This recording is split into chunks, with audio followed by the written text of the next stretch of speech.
ओए चाचा भाई, जय भीम, जय संविधान। कैसे हो? आशा करती हूँ आप सभी अच्छे होंगे। मैं भी बहुत अच्छी हूँ।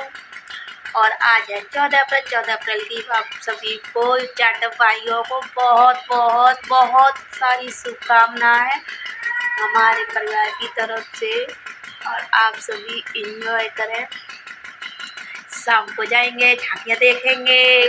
बहुत अच्छी अच्छी झांकियाँ लगेंगी मेले में, जहाँ बाबा साहब की कासगंज के बीचों बीच बहुत बड़ी मूर्ति है। वहाँ पर सारी झांकियाँ इकट्ठी होंगी। वहाँ मेला लगता है, वहाँ जाएंगे शाम को। फुल एंजॉय आप सभी भी करना मेरे चाचा भाइयों। आई लव यू चाचा भाई।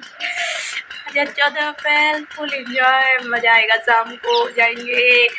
तू भी जाएगा? तू घर रखिए तो हम सभी जाएंगे। जय भीम, जय संविधान।